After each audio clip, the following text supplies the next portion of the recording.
साहब ने मतलब देवेंद्र फडणवीस साहब के साथ उप मुख्यमंत्री पद की शपथ ले ली थी, तो इसका मतलब ये नहीं है कि राष्ट्रवादी कांग्रेस इधर नहीं आ सकती है। तो इसीलिए मुझे लगता है कि राष्ट्रवादी कांग्रेस अगर हमारे साथ आती है, अगर बीजेपी आरपीआई के साथ आती है, तो मुझे लगता है कि शरद पवार जी को और भी अच्छा बड़ा पद आगे भविष्य में मिल सकता है और नरेंद्र मोदी जी को एक बड़ा अच्छा मित्र भी मिल सकता है।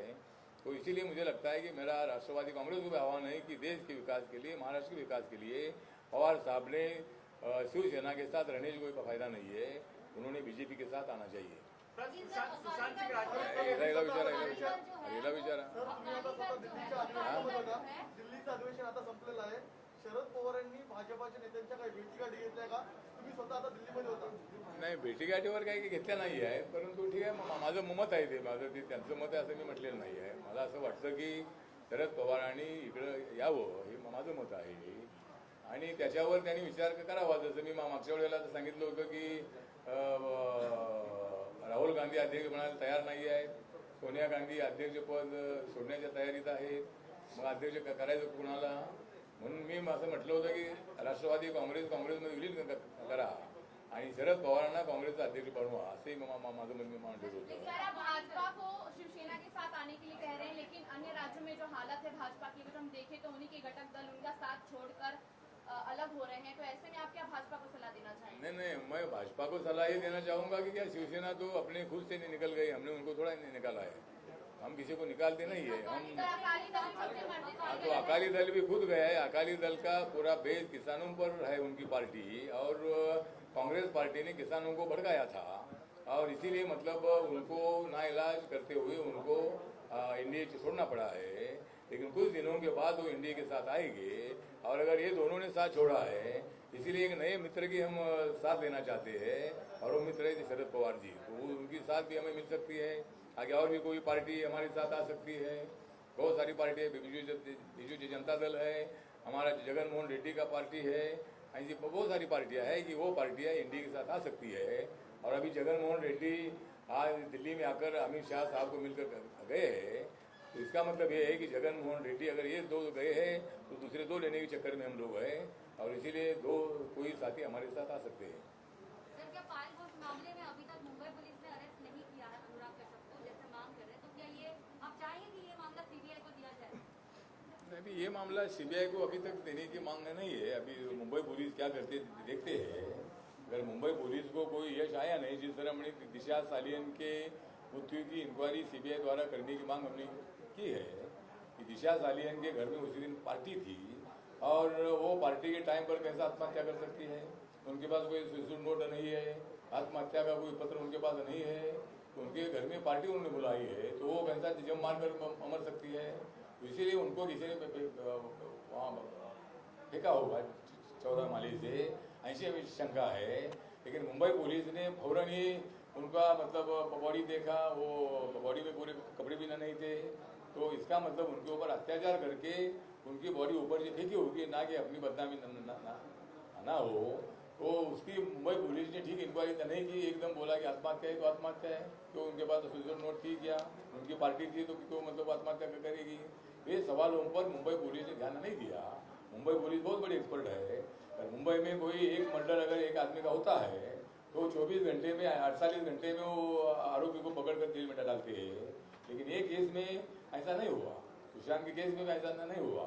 तो मुझे लगता है कि फाइल के संबंध में उनकी इंक्वायरी पुलिस ने जल्दी करनी चाहिए और नहीं अगर पुलिस करेगी तो सीबीआई के पास इंक्वायरी की मांग हमको करनी पड़ेगी. राणे ने ये भी कहा था कि दिशा सालियान ने 100 नंबर पर फोन भी किया था, लेकिन मुंबई पुलिस ने कोई रिस्पॉन्ड नहीं किया.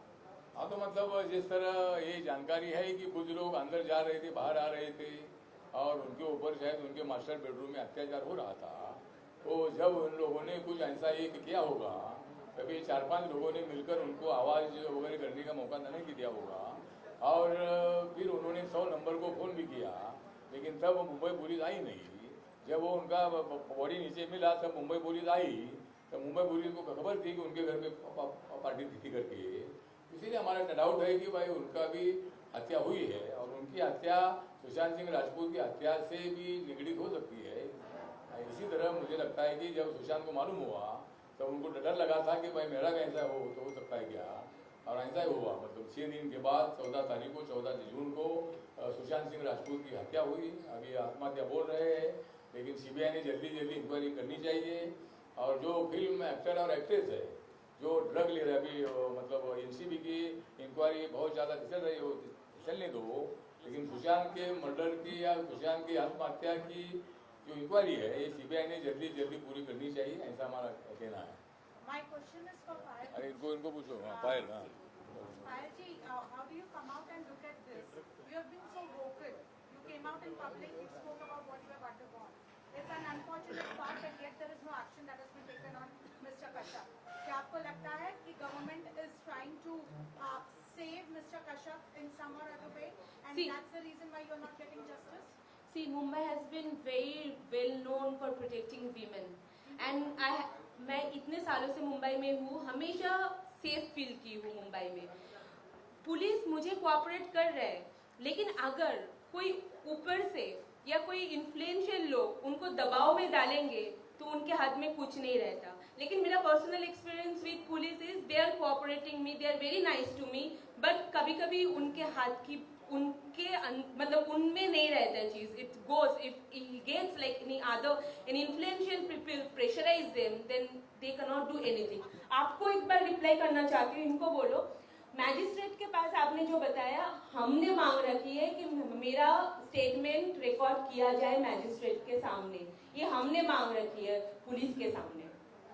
बट आपको लग रहा है पॉलिटिकल प्रेशर है पुलिस पे, इसलिए एक्शन नहीं? देखिए मुझे तो ये समझ में नहीं आ रहा है, जब 376 लगा हुआ है तो अभी तक एक्यूज जेल में क्यों नहीं है? वो खुल रहा है और मैं सुबह से रात तक कभी हॉस्पिटल में, कभी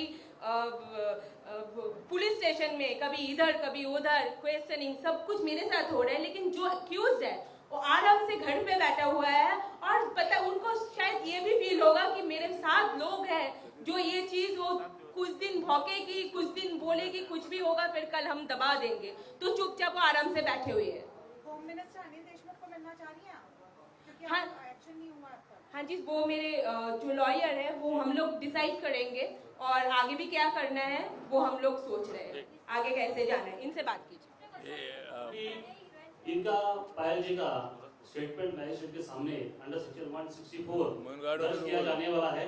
हमने रिक्वेस्ट किया था 2 दिन पहले पुलिस को, तो उन्होंने सैटरडे को शायद उसका लेटर जारी किया है, आज कोर्ट में पहुंचा है और उनकी तारीख तय होगी आज। इनको कब मैजिस्ट्रेट के सामने जाके इनका बयान दर्ज करना है। हम अभी 22 तारीख को हमने एफआईआर दर्ज की थी बलात्कार की, और उसके बाद दूसरे दिन पंचनामा वगैरह सब इन्वेस्टिगेशन चालू हुआ।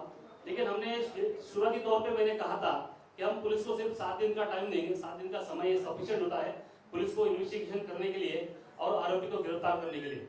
हम लगातार मांग कर रहे हैं। अभी 3-4 दिन जब एफआईआर हुआ उसके 3-4 दिन के बाद हम तब तक चुप रह बैठे हैं, लेकिन अभी समय खत्म हो गया, 7 दिन हो गया, आज 6वां दिन है, कल 7वां दिन है।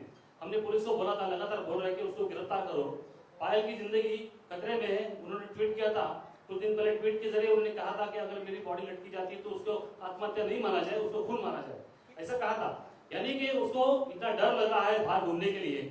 मैं भी उनके साथ घूमता हूँ, मेरी भी जान को खतरा है, ऐसा उन्होंने कहा था बीच में। मैं भी फील कर रहा हूँ। मैं मेरे बॉडीगार्ड लेके आया हूँ, पर्सनल बॉडीगार्ड। अगर सरकार अभी हमारी मांग एक्सेप्ट करके देती है तो हम बाहर निकल सकते हैं, जो भी कानूनी कार्रवाई है हम कर सकते हैं। पुलिस सही तरह से इन्वेस्टिगेशन नहीं करेगी तो मैं बॉम्बे हाईकोर्ट जाऊंगा, प्रॉपर डायरेक्शन ले लूंगा इन्वेस्टिगेशन के लिए। नहीं तो हमारे पास दूसरा जो ऑप्शन है, दूसरा सीबीआई के पास इंक्वायरी के लिए, वो भी हम जा सकते हैं। सर जी ने आठवले साहब ने अभी थोड़ी देर पहले बोला हमें थोड़ा वेट करना चाहिए कि पुलिस क्या कर रही है, थोड़ा समय देना चाहिए, क्योंकि 6 दिन हुआ है, थोड़ा सफिशिएंट रिजनेबल टाइम हम उनको देंगे तो उसके बाद पता चलेगा पुलिस क्या कर रही है। हम ये चाहते हैं कि जल्द से जल्द आरोपी को गिरफ्तार करके जेल में डालना चाहिए। जैसा पायल जी ने थोड़ी देर पहले कहा था कि मैं करें जुटाकर, यानी कि मैं धैर्य जुटाकर अभी सामने आई हूँ, मेरा करियर दाव पे लगा है, शायद इसके बाद उनका करियर का क्या होगा उसे उनको भी पता नहीं। ये सब दाव पे लगाकर वो आगे आई है, उन्होंने एफआईआर दर्ज किया है। एक बड़ी हस्ती है फिल्म इंडस्ट्री की, अनुराग कश्यप बड़े डायरेक्टर है, बड़े निर्माता है, और उन्होंने ये इनके साथ जो कुकर्म किया है उसके बारे में उनकी जो आज हिम्मत हुई है, उनकी जो आवाज 5 साल से दबाई गई थी, तो आज आवाज बाहर निकली है। तो आज इस आवाज को बुलंद होना चाहिए। और उन्होंने आह्वान किया था सारी महिलाओं को कि जो भी सारी महिला है जो मीटू मूवमेंट के बाद जब जा गई थी, जिनके साथ अच्छा अत्याचार हुआ था, तो सामने आ रही थी।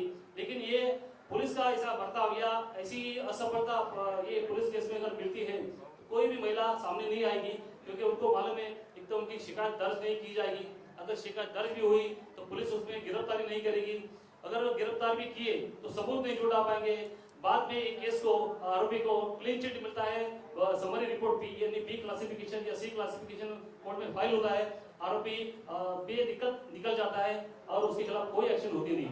तो ये काम होता है पुलिस एजेंसी का कि जब कोई शिकायत करता महिला सामने आए, उसको सही तरह से उसके रिस्पेक्ट के साथ उसके साथ बात करें, उसकी शिकायत दर्ज करें। आप मीडिया कर्मियों ने सब हमारे मित्र हैं, आपने देखा होगा पहले दिन जब पुलिस थाने ओशीवाला थाने में हम गए थे, उस तरह उस दिन पुलिस कैसे बर्ताव कर रही थी।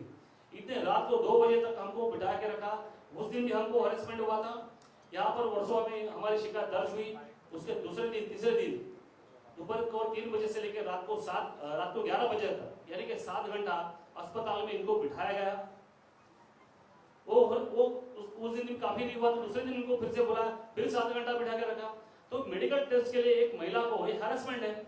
एक तो उसकी शिकायत कोई लेता नहीं, शिकायत लेने के लिए पुलिस स्टेशन जाओ, अपनी इज्जत को दाव पे लगा के जाने के बाद शिकायत दर्ज होती है, फिर अस्पताल में जाना पड़ता है, उसको मेडिकल एग्जामिनेशन फेस करना पड़ता है। और वो भी एक दिन नहीं, 2 दिन नहीं, 3 दिन, 2 दिन के बाद फिर से इनको कल बुलाया इनको, कल उनको 7 घंटा बैठाएंगे। तो ये कहाँ का न्याय है? फिर ये कहाँ का हरेसमेंट है?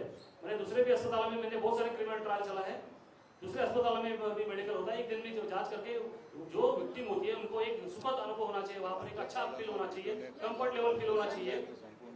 तो ये हरेसमेंट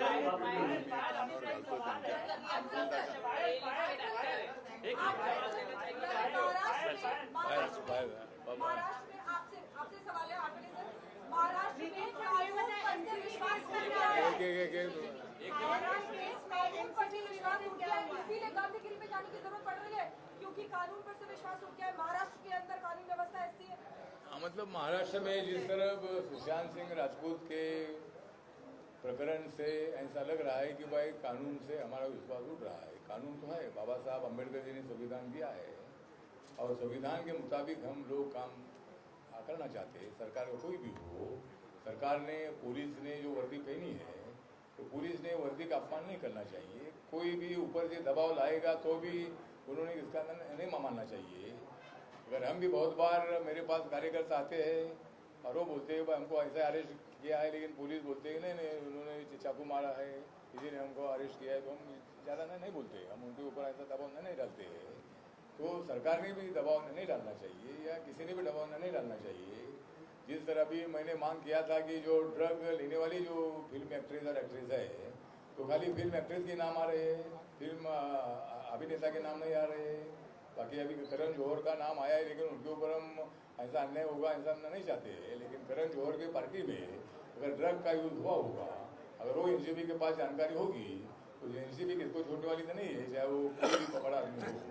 तो अभी भी एक निर्माता को शायद पूरी एनसीबी ने पकड़ा है और मैंने मांग किया है कि जो ड्रग पिएगा, जो ड्रग लाएगा, जो ड्रग पिएगा, जो ड्रग मतलब बेचेगा, तो ऐसे लोगों पर, ऐसे फिल्म एक्टर और एक्ट्रेस पर फिल्म में काम नहीं देना चाहिए।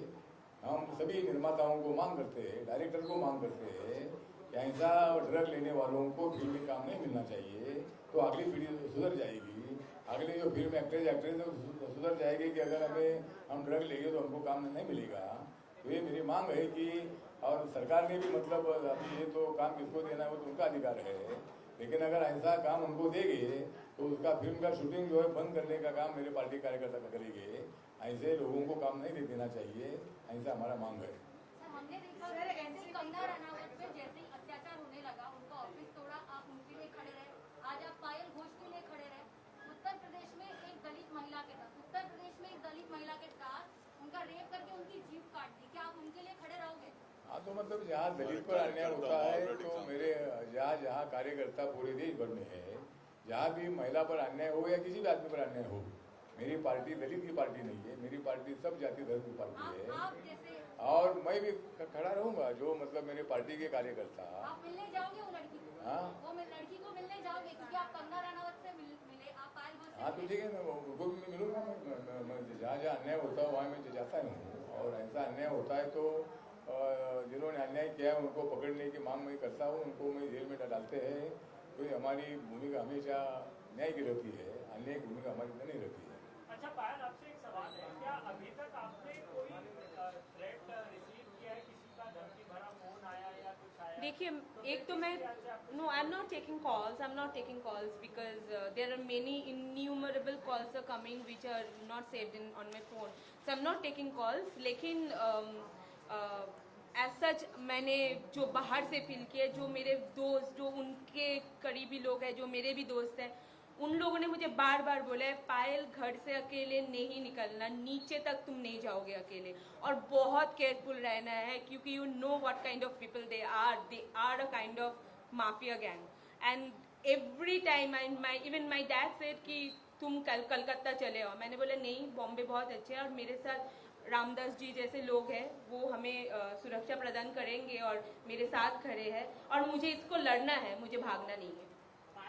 कई सारे फिल्म एक्टर्स ने देखिए, तब से मैं किसी का नाम नहीं लेना चाहती हूँ। कोई भी एक्ट्रेस है जो उसे सपोर्ट कर रहे हैं नहीं कर रहे, उनका पर्सनल थिंग है, शायद उनके साथ कुछ नहीं हुआ होगा, लेकिन मेरे साथ जो हुआ है, मैं वो एक्सपीरियंस आपके सामने रखी हूँ। जो मेरे साथ हुआ, जो मैं इतने सालों से अपने आप अंदर लड़ रही थी जिस चीज़ से, उसको मैं सामने रखी हूँ। शायद उनके साथ कुछ नहीं होगा, बहुत अच्छी बात है, वो मुझे जानते भी नहीं, उनके फ्रेंड है, वो फ्रेंड को सपोर्ट करेंगे कि मुझे सपोर्ट करेंगे, ये उनका कोई दोष नहीं है, ये हो ही सकता है। That's very much cool. Thank you. चला, थैंक यू। सगळ्यांचा आभार माना।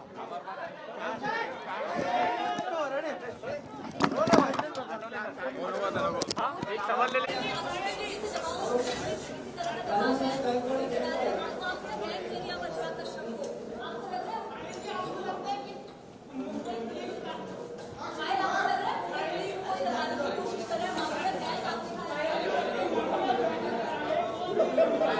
मेरा क्या सवाल है?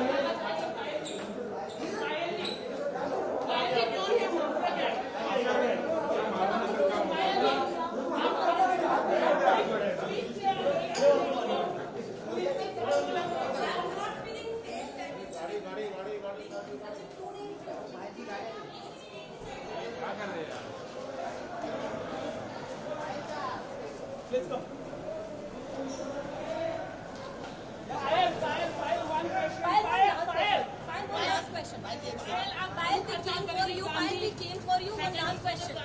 आपने जिन लड़कियों का नाम लिया वो भी माफिया गैंग में आती है, जिन मुझे नहीं पता, वो नहीं बोल रहे, किसी के बारे में बुरा नहीं बोलती, जो मुझे पर्सनली नहीं पता। आपको आप जस्ट वन थिंग